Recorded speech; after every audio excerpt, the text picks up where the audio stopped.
우리 앞뒤 좌우에 계신 분들과 함께 인사 나누시겠습니다. 샬롬. 네. 처음 오신 분들도 인사해 주세요. 우리 교회는 샬롬으로 인사합니다. 한 번도 오늘 좀 처음 오신 분들이 많이 계신 것 같은데 앞뒤 좌우에 오신 분들 어색하지 않도록 따뜻한 마음으로 인사하겠습니다. 샬롬. 여러분들을 환영합니다. 우리 기도하시겠습니다. 아버지 하나님, 그 이름 예수의 이름을 찬양하며 높여드릴 때 우리의 찬양을 받아주시고 이 사순절이 주님을 더 깊이 알아가며 주님의 길로 행하는 기간 될 수 있도록 인도하여 주시옵소서. 이제 겸손히 마음의 무릎을 꿇고 하나님의 말씀 듣기를 원합니다.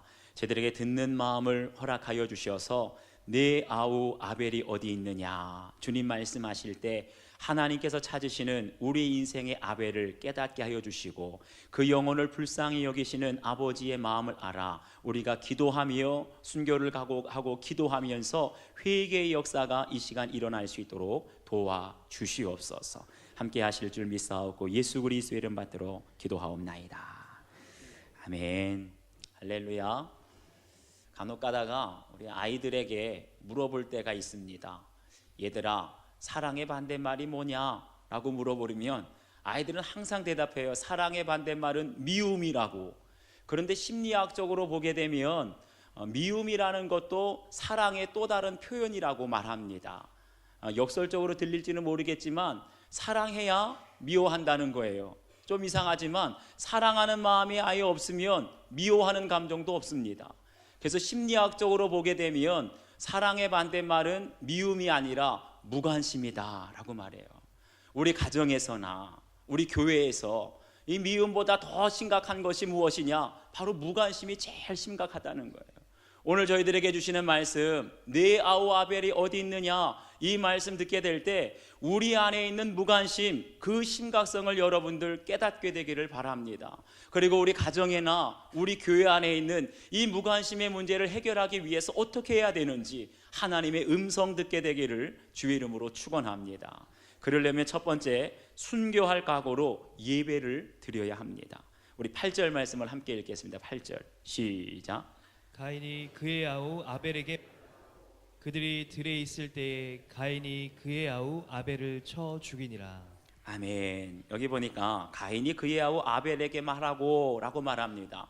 이 말한다 라는 말을 히브리 원어로 보니까 아마르라고 하는데 이 아마르라는 말이 좀 특별한 말이에요. 그냥 사람이 하는 말이 아니라 하나님의 권위를 빌려서 말할 때 아마르라고 말합니다. 다시 말하면 지금 가인이 아벨에게 말할 때 그냥 말한 것이 아니라 하나님이 나에게 말씀하셨다. 너 앞으로 형 말 잘 들어라 그러면서 하나님의 권위를 빙자해서 거짓말하고 있는 거예요. 여러분 성경을 보면 이런 말을 가장 잘하는 사람이 누굽니까? 바로 구약 성경에 보면 거짓 선지자들이 나와요. 거짓 선지자들은 어떤 사람들이냐? 하나님에게 계시의 말씀을 받은 적도 없으면서 하나님께 마치 말씀을 받은 것처럼 자기 마음대로 말하는 사람, 이런 사람들이 거짓 선지자였어요. 그래서 예레미야 28장 15절 말씀을 보면 여호와께서 너를 보내지 아니하셨거늘 네가 이 백성으로 거짓을 믿게 하는도다. 그런데 거짓 선지자가 구약 성경에만 있는 줄 알았더니 지금도 활동하고 있어요. 구약에는 거짓 선지자가 있다면 지금은 어떤 사람들이 있습니까? 소위 말하는 직통 계시파가 있어요. 직통 계시파가 어떤 사람들이에요? 간혹 가다가 여러분들에게 말하는 사람들이 있어요. 집사님 하나님이 나에게 말씀하셨는데 내 말 듣지 않으면 집안에 큰 우환이 있대. 앞으로 내가 말하는 대로 하지 않으면 자녀들에게 어려움이 있대.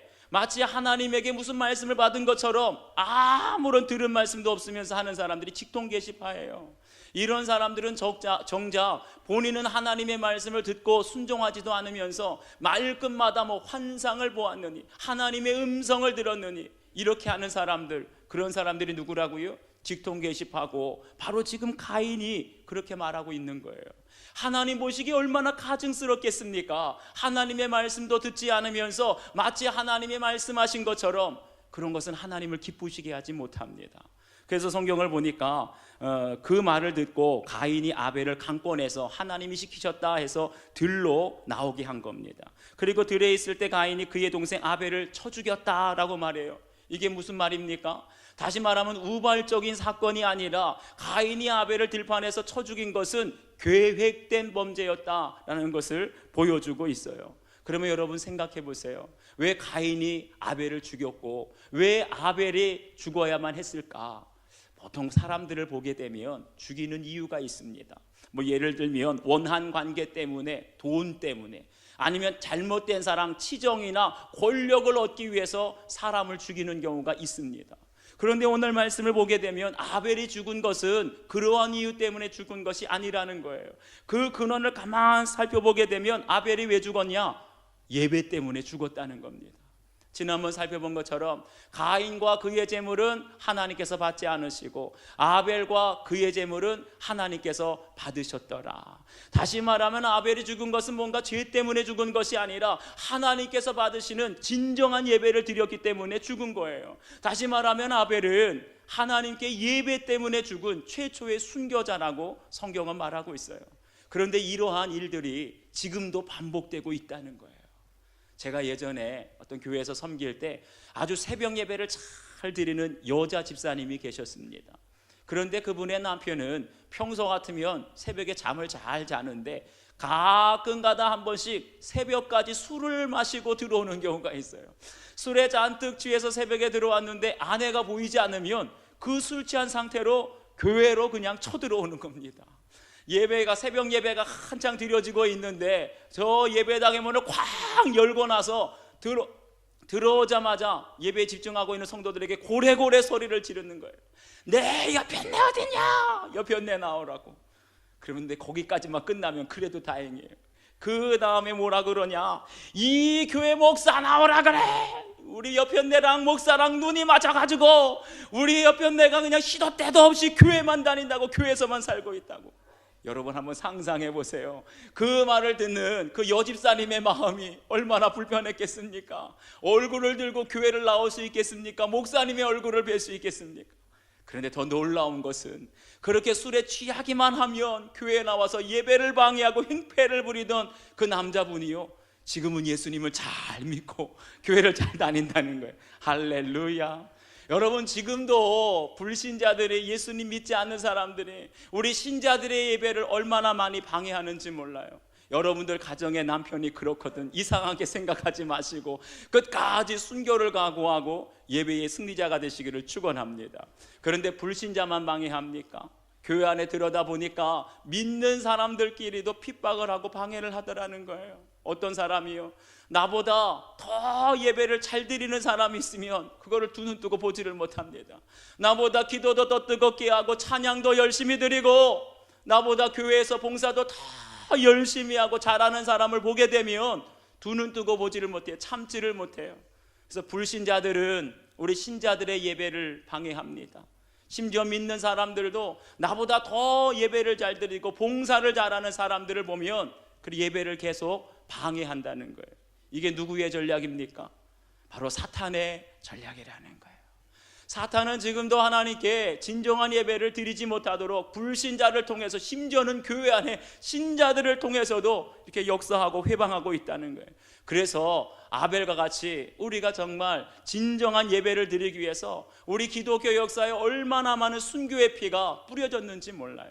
사랑하는 여러분, 여러분들이 예배를 드릴 때 아무리 불신자들이 핍박을 하고 믿는 사람들이 방해를 한다 할지라도 순교를 각오하고 아벨처럼 진정한 예배 드리실 수 있기를 축원합니다. 남편이 방해하고 믿지 않는 가족 형제들이 방해를 한다 할지라도, 심지어는 교회에 나와서 열심히 봉사하는데 오히려 믿는 사람들이 핍박을 하고 방해한다 할지라도 내가 아벨처럼 순교를 각오하고 내 마음을 다하여 영과 진리로 예배하겠습니다. 그럴 때 하나님이 그 예배를 받아주시고 그 예배를 통하여 우리의 가정이 살고 교회가 살게 되는 줄 믿습니다. 여러분 한번 적용해 보세요. 여러분은 혹시 하나님 말씀과 상관없이 하나님의 권위를 빙자하여서 함부로 말하지는 않았습니까? 혹시나 예배 때문에, 봉사 때문에 누군가에게 핍박을 받아본 적이 있습니까? 여러분 적용해 보시기를 바라요.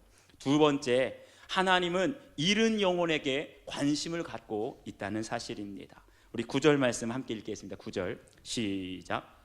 여호와께서 내가 알지 못하나이다. 내가 내 아우를 지키는 자니이까. 아멘. 여기 보니까 하나님께서 가인에게 질문하는 장면이 나옵니다. 내 아우 아벨이 어디 있느냐? 근데 이 질문을 가만 보니까 어디서 많이 듣던 질문 아닌가요?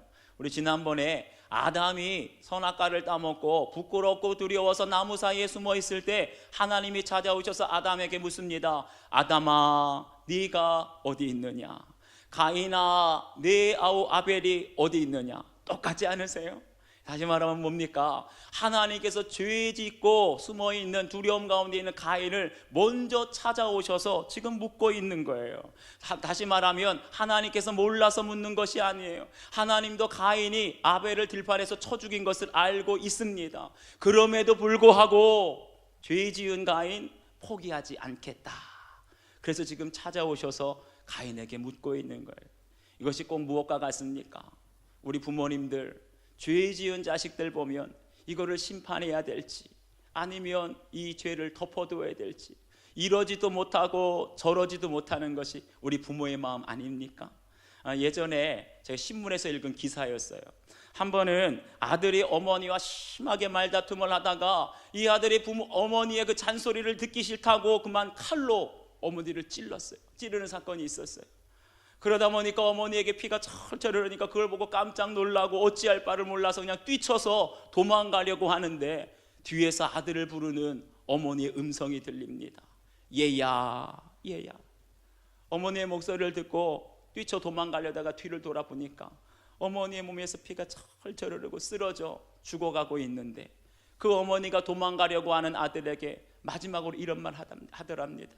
얘야, 네 옷에 피가 너무나 많이 묻었다. 옷 갈아입고 가거라. 어머니는 죽어가면서도요 누구 걱정밖에 없어요? 아들 걱정, 자식 걱정밖에 없는 거예요. 아무리 죽을 죄를 지은 자식이라고 할지라도 그 자식을 살리려고 하는 것이 어머니의 마음이고 우리 부모의 마음인 줄 믿습니다. 오늘 말씀에 나오는 하나님의 마음이 똑같다는 거예요. 지금 가인이 동생 아벨을 죽인 것은 친족을 살해한 거 아닙니까? 죽을 죄를 지은 겁니다. 그럼에도 불구하고 하나님 포기하지 않으세요. 가인아, 내 아우 아벨이 어디 있느냐? 비록 네가 죽을 죄를 지었지만 그 아들을 자식을 바라보는 아버지 하나님의 마음은 울고 있는 거예요. 그럼에도 불구하고 가인을 부르시는 건 뭐예요? 네가 회개하고 돌아오기를 원한다. 애타게 부르시고 있는 줄 믿습니다.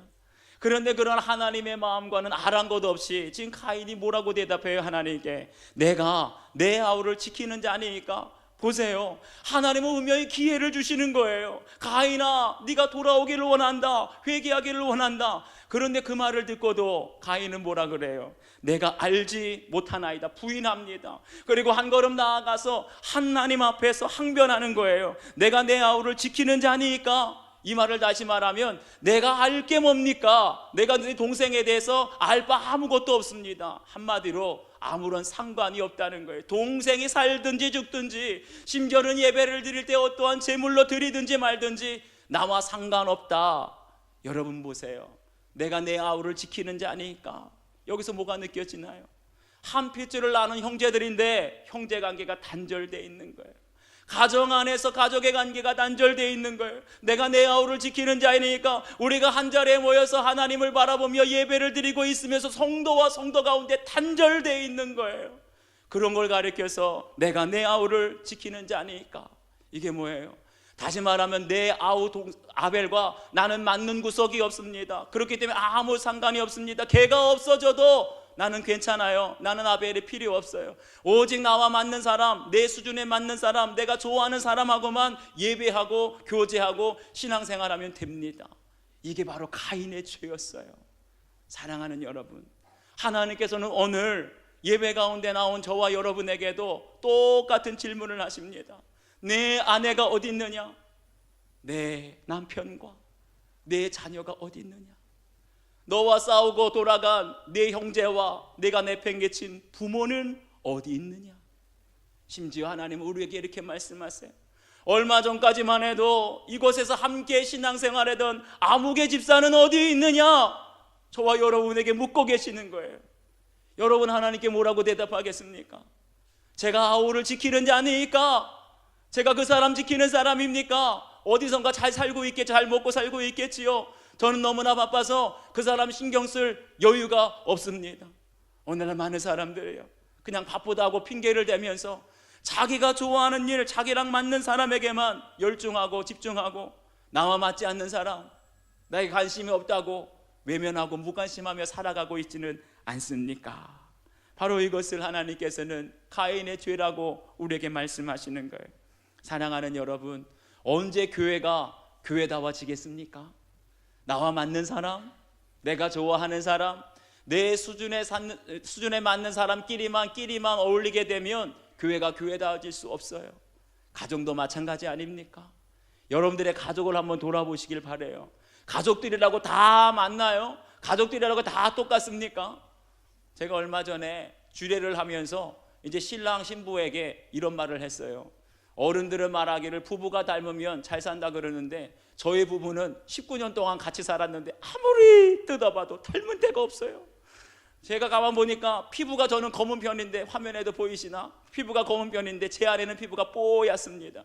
저는 얼굴이 약간 각이 졌어요. 그런데 제 아내는 동글동글합니다. 뿐만 아니라 저는 성격이 굉장히 급합니다. 그런데 제 아내는 온유하고 느긋해요. 부부가 이렇게 다르다 보니까 저희 집에 3남매가 있는데 애들도 다 달라요. 그냥 그렇게 개성이 왜 이렇게 강한지. 부부가 다르다 보니까 애들도 개성이 강하고 다 다른데 어떻게 한 부모에서 이런 자식들이 나올 수 있나? 신비 중에 신비예요. 여러분 보세요. 가족들이 아무리 다르고 자식 형제들이 아무리 다르다고 할지라도 무관심하십니까? 그건 가족이 아니에요. 아무리 저와 아내가 닮은 데가 없어도, 우리 자식들, 가족들 5식구가 다 개성이 강하고 다르다고 할지라도 다른 것을 이해해주고 존중해주고 사랑해주고 허물을 덮어주고 하나로 연합할 때, 그럴 때 우리 가정이 하나님 나라 천국 되는 줄 믿습니다. 저는 우리 교회도 그렇게 되기를 바라요. 맨날 똑같은 사람, 나와 맞는 사람, 나와 비슷한 사람만 찾아가는 것이 아니라, 나와 맞지 않고 내가 좋아할 구석은 한 군데도 없는 사람이라 할지라도 우리가 찾아가지고 손 내밀어주고 관심 가져주고 사랑으로 섬겨주고, 그럴 때 우리가 하나로 연합되면 아무리 다양한 사람, 나와 맞지 않는 사람이 모여도 이 교회에 하나님의 나라가 임하게 되는 줄 믿습니다. 여러분 한번 적용해 보시길 바라요.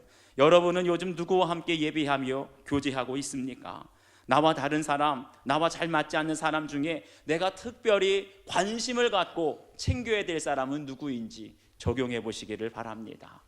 마지막 3번째, 다른 사람의 죄를 보며 내가 먼저 회개할 때 무관심을 극복할 수 있습니다. 우리 10절 말씀을 함께 읽겠습니다. 10절 시작.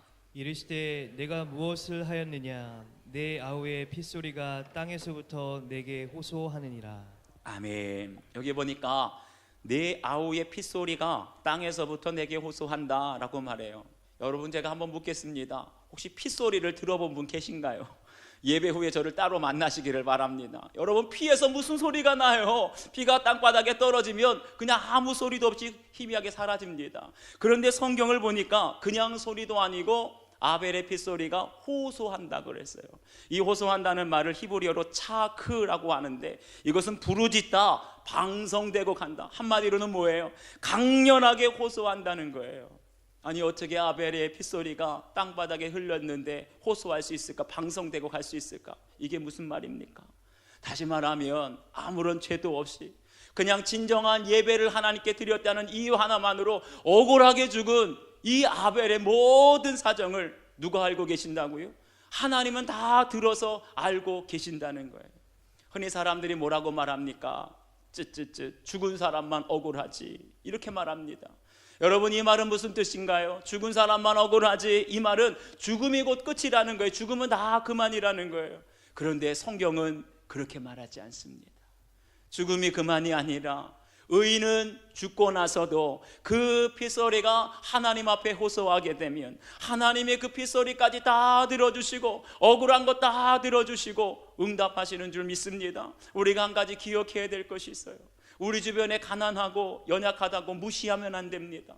가난한 사람, 연약한 사람들이 하나님 앞에 호소하면 하나님이 그 소리를 다 들으시고 응답하신다는 거예요. 그래서 하나님이 아벨의 핏소리를 듣고 가인에게 어떤 벌을 내리십니까? 우리 11절 12절 함께 읽습니다. 시작. 땅이 그 입을 벌려 내 손에서부터 내 아우의 피를 받았은즉 내가 땅에서 저주를 받으리니 내가 밭을 갈아도 땅이 다시는 그 효력을 내게 주지 아니할 것이요 너는 땅에서 피하며 유리하는 자가 되리라. 아멘. 아벨의 핏소리를 들으신 하나님께서 가인에게 무서운 저주를 선포하세요. 첫 번째는 아무리 밭을 갈아도 효력이 없을 것이다. 여러분, 가인의 직업이 뭡니까? 가인은 농사 짓는 사람이었어요. 농사 짓는 사람은 누구보다도 땅의 효력을 잘 알고 있습니다. 우리 농사 짓는 분들에게 가끔가다 듣는 얘기가 있습니다. 땅은 거짓말을 하지 않는다고. 땅은요, 씨앗을 뿌리게 되면 30배, 60배, 100배, 아니 그 이상도 결실을 맺는 게 땅입니다. 그런데 이상하지요. 가인이 아벨을 죽이고 나니까, 하나님께 저주를 받고 나니까 아무리 땀 흘리고 밭을 갈아도 열매가 없는 거예요. 수고는 수고대로 하였는데 열매 없는 인생, 그게 바로 하나님께 저주받은 인생이에요. 여러분, 이 말씀 들으면서 한번 묵상해 보시길 바래요. 예전에는 내가 수고한 대로, 열심히 애쓴 대로 많은 열매를 거두었는데 근래에 들어가지고 내가 수고를 하여도 땀 흘리고 애를 써도 열매가 없다. 혹시나 내 안에 회개하지 않는 가인의 죄가 있지는 않는지 여러분 묵상하고 적용해 보시길 바랍니다. 그런데 이게 다가 아니었어요. 두 번째, 땅에서 피하며 유리하는 자가 되리라. 한마디로 하나님께 저주를 받게 되니까 어디에서도 내 마음이 안심이 되지 않는 거예요. 안정이 되지 않는 겁니다. 그리고 끊임없이 평생 동안 방랑자와 같이 방황하게 되는 인생, 이것이 바로 하나님의 저주받은 인생이라는 거예요. 예를 들면 교회를 다녀도 교회에 정착하지 못하는 사람이 있어요. 직장을 아무리 오래 다녀도 직장에 정착하지 못하는 사람이 있어요. 심지어는 가정 안에서도 정착하지 못하는 사람들이 있어요. 이게 바로 하나님의 무서운 저주라는 거예요. 여러분 생각해 보세요. 하나님께서 왜 가인에게 이토록 무서운 감당할 수 없는 저주를 내리셨을까?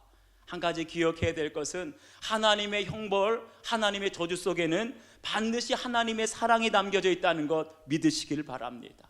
만약에 가인이 하나님께 이런 저주를 받고 형벌을 받았으면 어떻게 해야 됩니까? 하나님, 제가 아무 잘못도 없는 제 사랑하는 동생 아벨을 죽였습니다. 죽을 죄를 지었습니다. 하나님 용서하여 주시옵소서. 이거 한마디만 했으면 하나님의 형벌은 끝나는 거예요.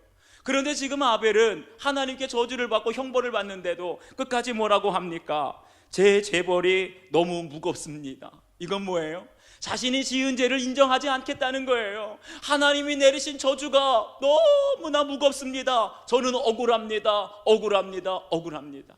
이게 바로 가인의 모습이었어요. 우리 안에도 이런 모습이 있지 않습니까? 나의 죄 때문에, 내 형벌 때문에 하나님께 형벌을 받고 있는데도 불구하고 끝까지 억울하다, 억울하다, 억울하다 말하는 건 가인의 모습인 거예요.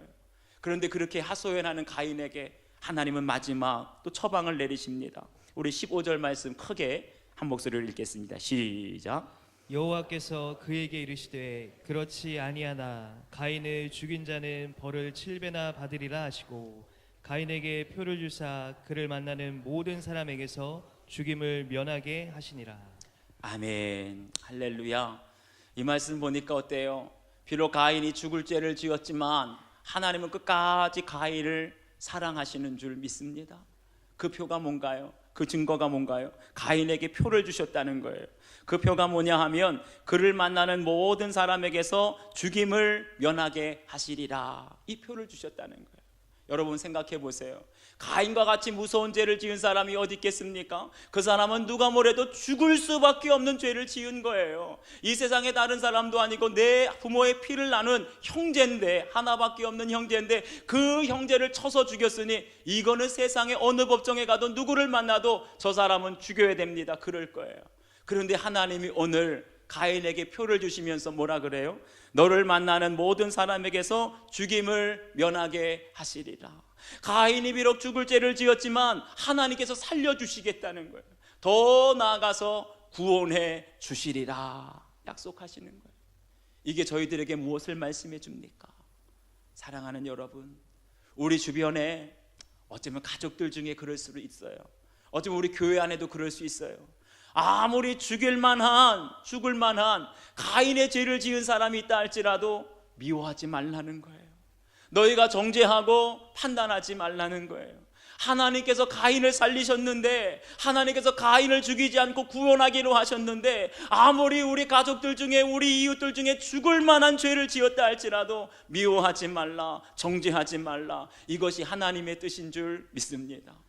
예전에 연쇄 살인범 중에 유영철이라는 사람이 있었어요. 혹시 기억나십니까? 그때 아주 사회면에 신문에 아주 떠들썩하게 나왔었는데, 이 유영철이라는 사람이 어떤 사람이냐? 무려 20명이나 20명이나 무고한 사람을 죽인 아주 희대의 살인마였어요. 그런데 이 사람에게 왜 사람을 그렇게 많이 죽였습니까? 그랬더니 이 사람이 이런 말을 하는 거예요. 온 세상에 나를 버렸다고, 모든 사람들이 다 나를 버렸다고, 그래서 나는 만나는 사람마다 다 죽이려고 했다고. 심지어는 어떤 말까지 했냐면, 내 피 속에 몇 방울의 광기의 피가 흐르는 것 같다고 그렇게 회고를 했대요. 그렇게 무자비하고 피도 눈물도 없을 것 같았던 이 유영철 씨가 한 번은 말하기를, 자기에게도 머리카락이 쭉 뼈서고 등골이 오싹할 정도로 무서웠던 적이 있었다는 거예요. 그때가 언제냐? 자기가 죽인 사람을 토막내고 있는데 전화가 왔답니다. 하나밖에 없는 사랑하는 아들에게 전화가 왔는데 아빠에게 묻기를, 아빠 뭐해? 감기 다 나았어? 이 말을 듣는 순간 손에는 피가 흐르고 있는데 등골이 오싹하고 그냥 머리카락이 다 쭉 뼈설 정도로 무서웠다는 거예요. 그리고 아들이 아빠 뭐해? 감기 나았어? 이 말을 듣고 마음을 고쳐먹어서 더 이상 살인을 할 수 없었다는 거예요. 우리가 보기에는 무자비하고 피도 눈물도 없는 살인마 같아 보이지만, 아들 앞에서는, 하나밖에 없는 아들 앞에서는 그 유영철이도 평범한 아빠였다라는 것을 알 수 있어요. 우리 한국에 이런 사람들이 많이 있었죠. 제가 예전에 봤던 그 지존파라고 하는 사람, 연쇄살인범이 유영철, 그리고 최근에 있었던 연쇄살인범 강호순, 이런 사람들은 다 피도 눈물도 없는 그냥 살인마 같이 보입니다. 그런데 뉴스를 보게 되면 이런 사람들이 감옥에 있는 동안 복음을 듣고 회개를 해서 구원받은 사람들이 많이 있다라는 것을 들었어요. 그래서 심지어는 지존파, 이 사람들은 잡히고 나서도 회개도 안 했어요. 그런데 감옥에 있는 동안 누군가 전도자를 통해서 복음을 들었을 때 마지막 사형이 집행되면서 그 중에 한 사람은 이런 찬양을 했다고 합니다. 하늘 가는 밝은 길이 내 앞에 있으니 찬송하면서 갔다는 거예요. 구원받았다는 아닙니까? 그런데 오히려 살인도 하지 않았고 감옥에 가지도 않았지만 자기의 죄를 모르기 때문에 지옥 가고 천국을 못 가는 사람들이 많다는 거예요. 여러분, 살인보다 더 무서운 죄가 뭡니까? 살인보다 더 무서운 죄는 회개하지 않는 죄가 가장 무서운 죄인 줄 믿습니다. 우리 사랑하는 가족, 우리 사랑하는 자녀들, 눈에 보이는 죄만 보고 너무나 그렇게 지적하고 정죄하지 마세요. 그들의 죄를 보고도 오히려 내 죄를 회개하지 않는 것, 이게 더 무서운 죄라는 거예요. 다른 사람의 죄를 보고 정죄하기 전에 내가 먼저 내 죄를 깨닫고 회개하게 되면 도저히 대책이 없는 우리 사랑하는 남편, 사랑하는 아내가 돌아오게 될 줄 믿습니다. 부모가 먼저 자신의 죄를 깨닫고 회개하게 되면 방황하는 자녀들이 원래 있어야 할 제자리로 돌아오게 될 줄 믿습니다. 정죄하는 것이 사람을 바꾸는 것이 아니에요. 정죄하는 것이 우리의 가정을 살릴 수 없습니다. 먼저 내 죄를 보고 내가 하나님 앞에 철저하게 회개함이 엎드리게 될 때 우리의 남편이 바뀌고 아내가 바뀌고 사랑하는 자녀들이 변화되어 우리 가정도 살고 교회도 살게 되는 줄 믿습니다. 여러분, 적용해 보시길 바라요. 하나님의 형벌을 받으면서 억울하다고 원망하지는 않았습니까? 나에게 피해를 준 사람들의 죄를 보면서 오히려 내가 먼저 회개해야 할 나의 죄는 무엇인지 적용해 보시기를 바랍니다. 우리 주신 말씀을 기억하시면서 이 시간 결단의 기도를 우리 반주에 맞춰서 기도할 텐데, 하나님께서 오늘 저희들에게 주시는 말씀을 여러분 들으십시오. 내 아우 아벨이 어디 있느냐? 과연 나의 아벨, 우리 아벨은 누구입니까? 나 때문에 실족한 가족, 나 때문에 실족한 형제나 이웃, 성도가 있지는 않습니까? 당신이 믿는 예수님, 나 믿고 싶지 않다. 당신 때문에 당신 다니는 교회 나가기 싫지 않다. 나 때문에 실족한 우리 가족, 자녀들이 있지는 않습니까? 나 때문에 아직도 교회를 떠나서 돌아오지 못한 우리 성도들이 있지는 않습니까? 그 사람이 바로 나의 아벨입니다. 하나님은 그 사람을 찾고 있어요. 어떻게 하면 돌아올 수 있겠습니까? 내가 순교를 각오하고 예배 드릴 때, 나 때문에 실족한 그 영혼을 위해서 기도하게 될 때 그 영혼이 다시금 아버지 품으로 돌아오게 될 줄 믿습니다. 우리 주께 받은 말씀을 기억하며 나의 아벨을 생각하면서 함께 결단의 기도를 드리겠습니다. 기도하십시다. 아버지 하나님 고맙습니다. 오늘도 저희들에게 가인과 아벨, 성경 속에 나왔던 가정의 가장 끔찍한 사건, 최초의 살인사건을 통하여서 내 아우 아벨이 어디 있느냐 물으시는 하나님의 음성을 듣습니다. 지금까지는 아벨을 죽인 그 가인이 죽일 놈인 줄 알았습니다. 나쁜 사람인 줄 알았습니다. 무서운 죄를 지은 사람은 가인인 줄만 알았습니다. 그런데 오늘 말씀을 묵상해 보니 내가 가인이었습니다. 나 때문에 아직 교회 나오지 못한 가족들이 있습니다. 나 때문에 실족해서 교회를 떠난 성도들이 부지기수입니다. 주여, 내가 언제까지 다른 사람의 죄를 정죄만 하겠습니까? 살인만 하고 정죄만 하겠습니까? 그를 통하여서 나의 죄를 보게 하시고, 나 때문에 실족한 자녀들을 불쌍히 여겨주시고, 나 때문에 실족한 부모와 형제와 또 우리의 이웃들 성도들을 돌아보게 될 때, 이제는 내가 회개하며 엎드릴 때 아버지 하나님 그들을 불쌍히 여겨주시고 주님 앞에 돌아올 수 있도록 가정이 살아나고 자녀들이 살아나고 우리 교회가 다시 한번 복음의 능력으로 살아날 수 있도록 도와주시옵소서. 아버지 하나님, 오늘도 가인과 아벨을 통하여 우리들에게 말씀하여 주시니 감사합니다. 가인만 살인자이고 가인만 죽일 놈인 줄 알았는데, 하나님 오늘 말씀을 통하여 묵상해 보니 내가 가인과 똑같은 죄를 짓고 있다는 것을 알았습니다. 가인아, 내 아우 아벨이 어디 있느냐 묻고 계시는데 제가 모릅니다. 내 아우를 지키는 자니까. 하나님, 나 때문에 교회를 떠나고 나 때문에 예수님 믿지 않겠다고 하는 가족과 자녀들이 있는데, 내가 가족을 지키는 자니까, 내가 성도를 지키는 자니까 핑계만 대고 있는 나의 이 못난 모습을 불쌍히 여겨 주시옵소서. 당신 때문에 교회 나가고 싶지 않고, 당신이 믿는 예수님 나 믿고 싶지 않다고, 나 때문에 예수님 믿을 사람도 떠나가 있고, 나 때문에 집에서 세상에서 방황하는 가족들과 자녀들이 있는데 언제까지 그들만 정죄하고 있겠습니까? 내 죄를 먼저 보며 주님 앞에 회개할 때 아버지요, 다시 한번 막힌 담이 허물어지게 하여 주시고, 내가 철저히 회개하며 순교를 각오하고 예배를 드리게 될 때 우리 가정에 살게 하시고 우리 자녀들이 구원받게 하시며 우리 교회가 다시 한번 생명의 복음으로 살아날 수 있도록 도와주시옵소서. 모든 것 주님만 의지하며 예수 그리스도의 이름 받들어 기도하옵나이다. 아멘.